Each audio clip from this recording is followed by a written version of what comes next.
Think about the last time we posted something online. A photo, a thought, a life update. Before hitting share, how many times did we edit it? How many filters did we try? How many times did we rewrite that caption to sound just effortless enough? We tell ourselves we do this because we are afraid of being judged. Afraid of the comments, the criticism, the cold silence of being ignored.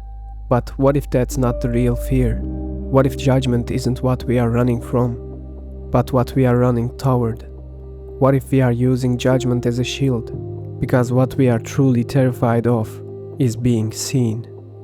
There's a paradox at the center of a modern human experience. We would rather be criticized for who we pretend to be than loved for who we actually are. We build curated versions of ourselves, polished, shiny, indestructible. We tell ourselves we are building them to impress, but in reality, we are building them to hide. We retreat into these constructed versions because judgment, as harsh as it feels, offers something that reality cannot: a predictable metric, a score we can work with, a result we can optimize. When we put on a mask, the successful professional, the perfect parent, the always happy friend, and someone critiques that mask, it stays on the surface. It might sting, it might keep us awake at 3 in the morning, but it doesn't break us, because they aren't talking about us, they are talking about the character we created. There's a strange, cold comfort in being misunderstood. As long as people misunderstand us, they cannot reach the real us. We trade the risk of being truly known for the safety of being critiqued. We give up our authenticity, and in exchange, we get armor. If the world hates the mask, the person behind it remains safe, untouched, invisible. It is, in the most precise sense, a transaction. We pay with our realness. We receive distance. We become fluent in our own disguise. Its rhythms, its phrases, its expressions, until one day we can no longer tell where the mask ends and we begin. Now consider the alternative, being truly witnessed. To be witnessed is to stand without the filter, without the script, without the armor. It demands that many of us find genuinely unbreakable vulnerability, not the performed vulnerability of a tearful post, the real kind. The kind with no audience in mind. Being seen means showing the most authentic, unpolished version of ourselves. The version that doesn't have the answers. The version that is contradictory, embarrassing, and deeply human. When we show that self to the world, the stakes change completely. If someone rejects us, then they aren't rejecting a persona. They are rejecting us. This is the raw, terrifying exposure that keeps us hiding. We feel, somewhere deep and wordless, that if people saw the real us, the unedited footage of our souls, they would look away. So we preemptively look away from ourselves first. We edit, we filter, we perform, and we call it living. And this is the cruelest part. We are so afraid of being rejected for who we are, that we reject ourselves first.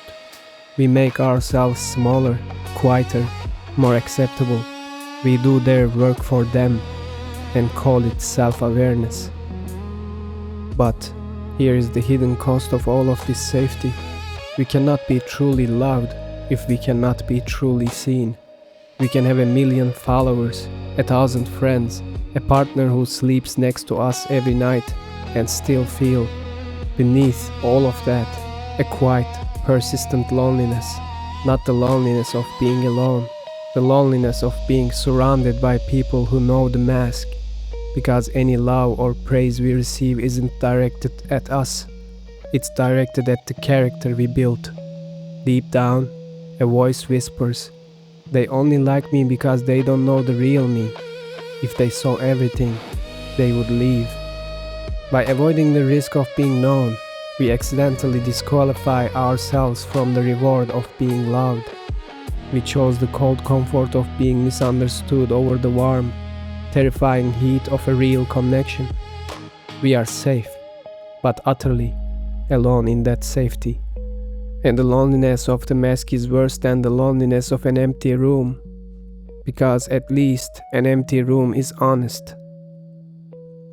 There's no framework here that makes this easier, no insight that dissolves the fear, just the quiet weight of what this costs, all those years of being safely unseen. Judgment is a game we can play.